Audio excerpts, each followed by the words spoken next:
Hello, everybody. Welcome to another Podfic by yours truly, Hollow Audio. Today, we're venturing into a new fandom, the Merlin fandom, one that is much beloved to me. I adore Merlin with all of my heart, soul, and mind, and so I'm gonna read some. I'm gonna start reading some of those. Today, we are going to be reading a fic called "I've Lost Everything" by SimpleFicGirl. Hopefully I will do this justice. Merlin gets mad. The rating for this is not rated. Archive warning. The creator chose not to use archive warnings. The fandom is Merlin.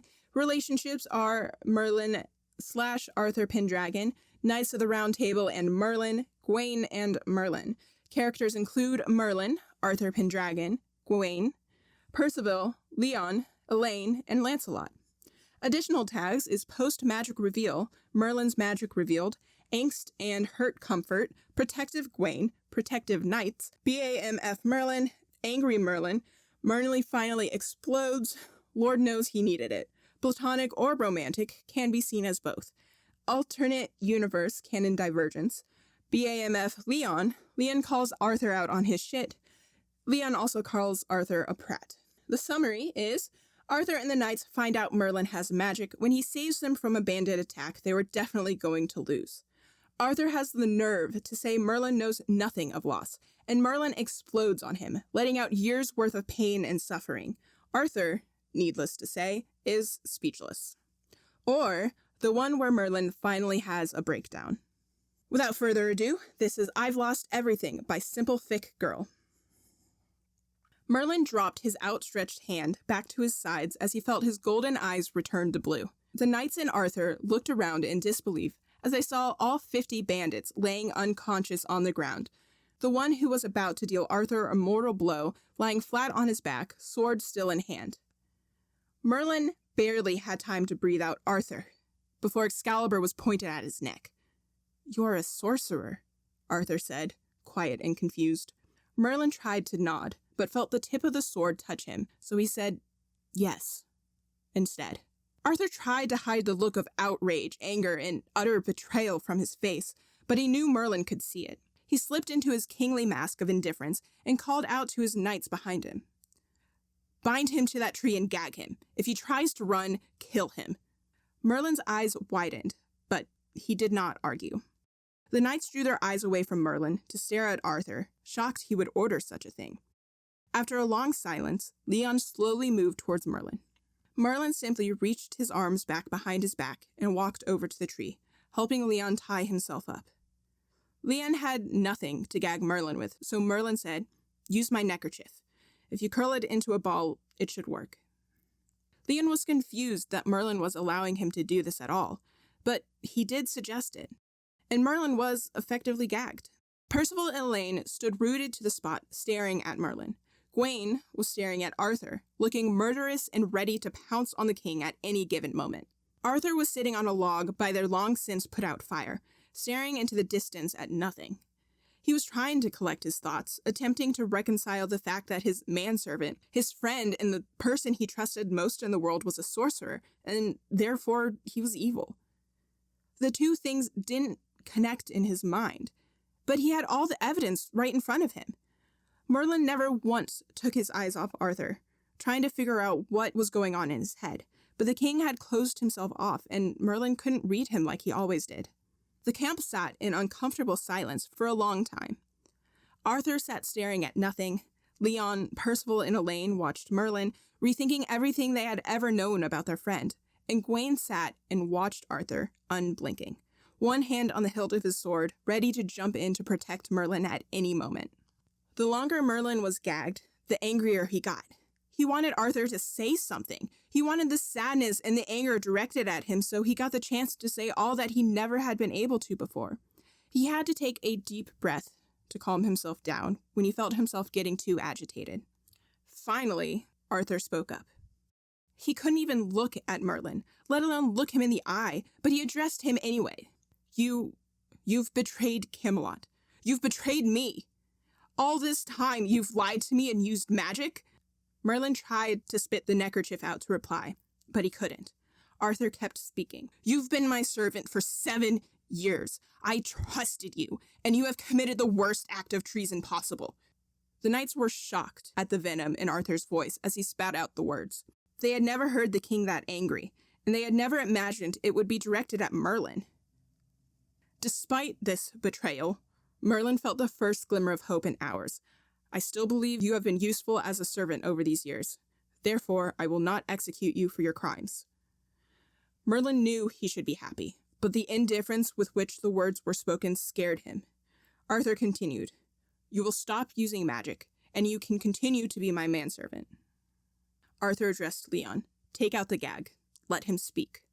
Merlin was angry, but he was also upset. He never expected Arthur to ask him to give up such a part of himself, and he didn't even know if he could survive doing such a thing. Leon walked over to Merlin and looked at him with clear apology in his eyes, which confused the warlock. Out of everyone, he expected Leon to react the worst to his magic. Leon removed the neckerchief, and Merlin's mouth moved before he even had a chance to think about what he was going to say. No. Arthur finally turned to look at him, eyes narrowed and extremely murderous. No. I will not stop using magic. That is your only choice. It's that or die. Arthur felt himself lose conviction as he said the sentence, but he remained firm. Merlin held his head high and stayed put. I will not. I cannot stop using magic. Gawain felt proud of his friend's insistence, while Arthur's carefully created mask of indifference started to slip and he grew irritated. You can and you will. No, sire, I cannot. Arthur bristled at the way Merlin said his title. He had never heard it from Merlin's lip when it wasn't sarcastic. It sounded wrong. Arthur steeled himself. Then you will be subject to Camelot's laws. You will be tried and executed as a sorcerer for treason to the king and crown. Arthur hoped that would scare Merlin into submission. The other knights looked on, shocked, when Gawain growled under his breath and started planning an escape route. Merlin laughed humorously. Go ahead, Arthur. Take my life. You've taken everything else. Arthur's mask slipped again. He wanted to ask what Merlin meant, but he couldn't trust anything the sorcerer said. Percival beat him to it. What do you mean, Merlin? Percival asked with a softness that Arthur believed Merlin didn't deserve. It also hurt more than he expected to when he watched Merlin's eyes soften as he looked at the knights, before hardening once more once he looked at Arthur again. With a deep breath, Merlin launched into what he had been aching to say for years, with a hardness in his tone that surprised even himself. He never dropped eye contact with Arthur as he spoke. I mean that I didn't choose this life. I didn't choose magic. I was born with it. Born with power beyond my comprehension, an ability to do things that aren't possible for sorcerers who have studied for their whole lifetime. I came to Camelot to learn control, to get away from a village that saw me as an outcast. What do I get? A position I never wanted in the household of a man who would have me burned just for being born, and the discovery of a destiny that I neither chose nor was able to escape. Do you really think if I had a choice, I would have chosen this life? Chosen to live my life in fear? Fear of what would happen to me, fear of who I am, fear of what I am. You have looked me in the eyes for years and told me magic is evil, and I had to sit there and take it because I couldn't afford to take the risk of showing you any different. I didn't choose this, Arthur, and I'm not evil. Neither is magic. The knights absorbed all that Merlin said, marveling at the power that seemed to be radiating from him. He was so sure of himself, and they couldn't understand how they hadn't seen it sooner. It felt to them like they were staring at a legend, which, by the sound of it, they were. Arthur listened to all that Merlin said, and while he was moved by the words, and he really believed that Merlin was not evil, his father's hatred for magic rang through his head and he couldn't ignore it. I have lost so much to magic, Merlin. Even if what you say is true, that's not enough to make me believe that magic is not the evil force my father knew it to be. I've lost too much. Merlin scoffed and muttered, Ugh, don't speak to me about loss, Arthur. Arthur got defensive. Please, what could you have possibly lost? I've lost everything, Merlin yelled. The knights violently flinched at his volume, while Arthur's flinch was almost imperceptible, but it was still there, and Merlin noticed. I have lost everything, Merlin repeated, much softer. He curled in on himself, not wanting to divulge his pain to the others, but he knew he had to get this out. He had internalized everything for 7 years, and he could feel the words wanting to spill out. So he started. My childhood best friend died for you, even though I could have saved him. He died protecting my secret. My best friend in this life, the only person who ever really truly knew me. The one person who always understood me, who knew when something was wrong, could tell when I was lying. Merlin got quieter, almost speaking to himself at that point, and the others strained to hear him. He sacrificed himself for you, so I didn't have to. Lancelot, Percival whispered to himself, but the others heard. Merlin looked up at the knight and nodded. He then turned back to Arthur. He told me that my destiny was greater than his, and he sacrificed himself for me.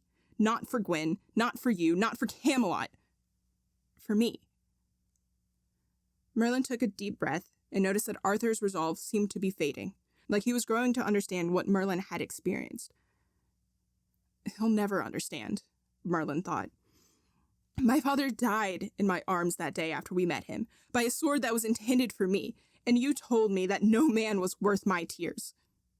The knights all gasped and turned towards Arthur, who looked pale and whose mouth was open slightly. I don't, Arthur stuttered. He had no idea what to say. He thought Merlin had never met his father. And you, he trailed off, tearing up. The only person who knew about Freya was Lancelot, and he had only told him once. Talking about her hurt too much. Yet another person he failed to protect. Merlin righted himself and looked at Arthur with eyes so emotionless it scared the other knights. The one time I tried to escape my destiny, I was met with a cruel reminder from the gods that I can never have what I want, that I am simply a vessel sent to carry out their will, set with a burden too heavy for one man to bear. I fell in love. We were going to run away, go live by a lake with mountains and flowers, and escape our troubles and our responsibilities. It was the only time I tried to forsake my duties and do something selfish. What happened? She was cursed. You killed her. And I had to clean her blood off your sword the next day. As Merlin finished, he cast his eyes away from the pitying faces of the knights, away from Arthur, who looked like he had been struck, and up at the sky, blinking away tears. Merlin, Arthur had no idea what to say. How had he not known that? How had he never recognized that Merlin was hurting in such a way? I have lost everything, Arthur. And the thing is, I can't even blame you. She was cursed, and she was hurting the people of Camelot. You did what you had to do. You didn't know it was my father in my arms, so you tried to comfort me with those words. I didn't blame you for any of those things then, and I don't blame you now. There's no one to blame but myself. It was me who failed to protect and save them. The knights were shocked. They couldn't believe that Merlin blamed himself for everything. If anything, his words solidified to them that he was good, much better than they had thought. He was the strongest man they had ever met. I know the law, Arthur, but I will not apologize for using magic to protect you in Camelot. I'm sorry I lied to you.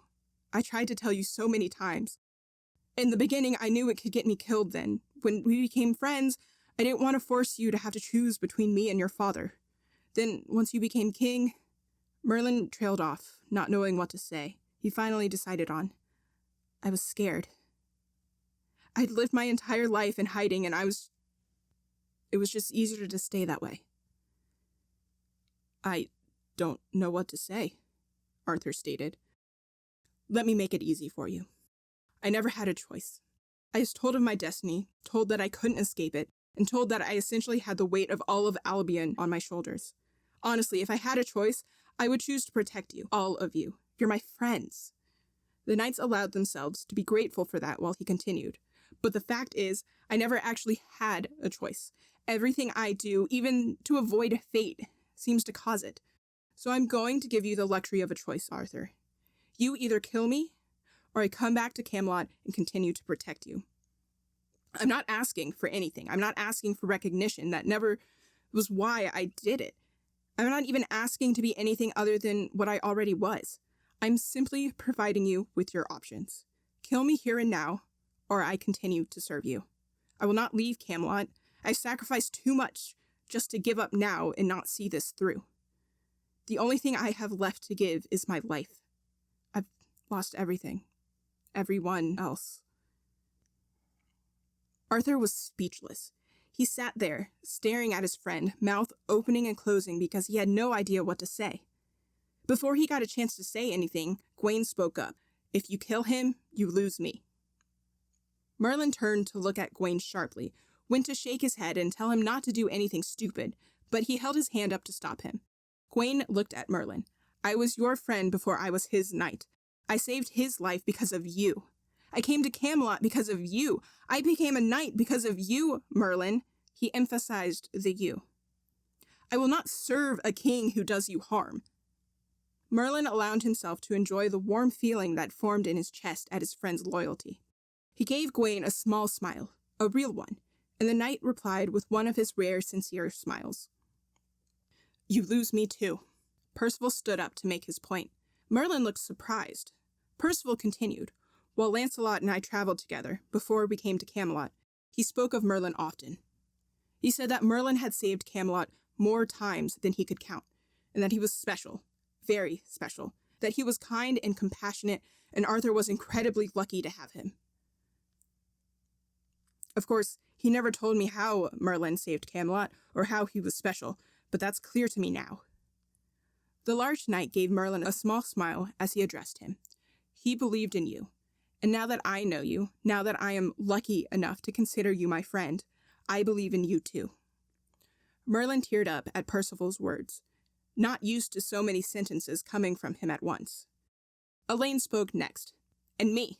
Merlin protected Gwen. Protected her when I was too much of a coward to come home. Knowing what I know now, I'm assuming it was you who cured our father of the sickness that hit Camelot. Merlin nodded. I couldn't let him die knowing I could save him. I didn't want to see Gwen heartbroken. Elaine continued. And you confessed to sorcery in Gwen's place. I wasn't going to let her die, Merlin said, with the determination of one who is fiercely protective and caring. Elaine nodded, satisfied. He turned back to Arthur. If he dies, I am no longer a knight of Camelot.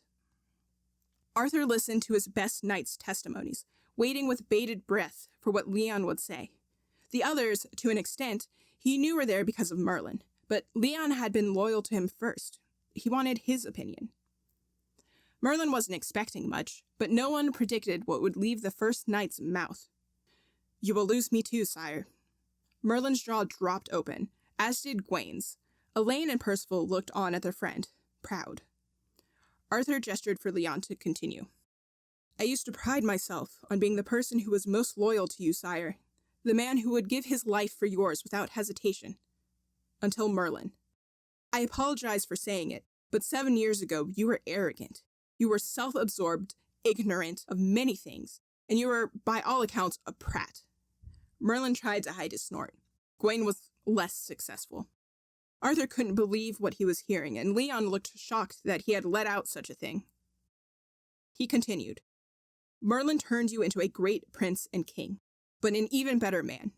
You are kind and caring. You listen to the plights of your people and you treat all with respect.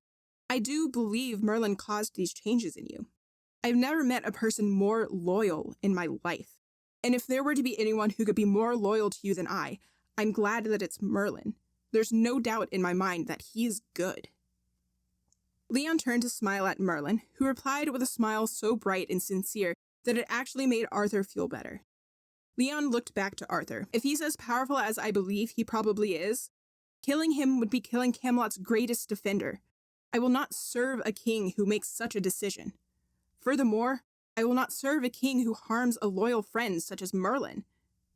Merlin didn't say it, but Leon, seeing him as more than a weapon, seeing him as a friend first, sorcerer second, that felt better than he could ever describe. My life was saved by magic, Arthur. I've seen firsthand the good it can do, Leon said. He then asked a question. Merlin, how many times have you saved Arthur's life, using magic or otherwise? Honestly, I lost count after my first couple of months in Camelot, Merlin said. Arthur looked shocked. And what do you use the magic for? Leon asked. Leon was asking the questions, but he never took his eyes off Arthur. He was standing as a bridge between them, filling the gaps he knew Arthur wanted but would never ask for himself. Small things sometimes. Like when I have one of my funny feelings on patrols, it's actually my magic sensing that something's wrong. It's why I'm always right. Arthur scoffed before he could stop himself. Not always, he muttered under his breath. Merlin gave him a mock glare, but he felt better already. Anything else? I help with bandit attacks, knocking people over, hitting them with tree branches, making them drop their swords, things like that. Gawain laughed. I knew there shouldn't have been so many loose tree branches. Merlin laughed too. What else have you done, Merlin? Leon was pushing, because he knew Merlin must do so much more. Merlin sobered. I killed the griffin with Lancelot's help. I defeated the Afnak. I killed Nimue. I defeated Cornelius Segan. I defeated the Knights of Midir. I defeated Morgana's immortal army. Any creature that we were told could only be defeated by magic, that was me. Oh, and this. At that, Merlin created a blue ball of light that guided Arthur's way when he had been trapped by Nimue. Arthur gasped. That was you? But you were dying. Merlin shrugged. Gaius told me that I was speaking to you in my sleep, like I could see that you were in danger. Then apparently I conjured the light. Even when I was dying, I'm protecting you. Merlin joked weakly. Arthur shook his head. So it's you I owe Camelot to, Arthur said. Have any of my accomplishments in the last 7 years actually been my own? They are yours, Arthur. I simply helped. Arthur snorted. Helped. Merlin shrugged. Arthur remembered that he was supposed to be angry, and his face hardened again. He tried not to let himself break at the way he saw Merlin's face fall. I need to know everything, Merlin. From the second you arrived in Camelot to now. Everything, Arthur said. There's a lot you're not going to like. I've made mistakes, but those are not the failings of magic, only the failings of me. Please remember that. Arthur nodded, and Merlin spoke again. Does this mean you've made your decision? Arthur, upon listening to Merlin talk for so long, had forgotten there was a choice to be made. Decision? Merlin rolled his eyes. I gave you 2 options. Have you decided between them? Ah, Arthur remembered. He didn't let himself get too angry at the way all of the knights straightened and slightly shifted in between him and Merlin. I have. And even if you haven't done all that, I couldn't have killed you. You can come back to Camelot. Good manservants are hard to come by. Merlin smiled then, and Arthur had a feeling that everything was going to be all right. Merlin? Yeah? Did you only stay because this was supposedly your destiny? Arthur asked, feigning indifference, but Merlin could hear the insecurities in his question. No, I told you. You're my friend. In the beginning, yes, but eventually I saw the man you had become and the king you would be. I wanted to help you get there. Arthur smiled and then joked. Ah, yes. The man you apparently made me. Isn't that right, Sir Leon? The knight had the decency to look sheepish, but the other knights laughed, letting him know that Arthur wasn't actually upset. Leon shrugged. You know I'm right. Arthur sighed and then said, Yes, I suppose you are. Merlin chuckled. I'll tell you all everything. No more secrets. Arthur nodded. I'm sorry for those you have lost, Merlin. I'm especially sorry about your lost love. Freya. Her name was Freya. Arthur smiled slightly. A beautiful name. Yes, she was, Merlin said, more to himself than anyone else. Merlin plastered on a fake grin, one that Arthur had seen 100 times before, and he cursed himself for never having realized how false it was. He had let himself be placated by that face before, but he would never again. Merlin readied himself to tell them of everything he had done. Well, my friends, I believe it's time for a story.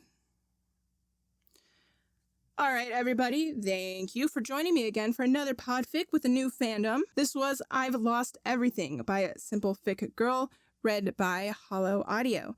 I hope y'all have a great day. I look forward to whenever I see you all next. Until then.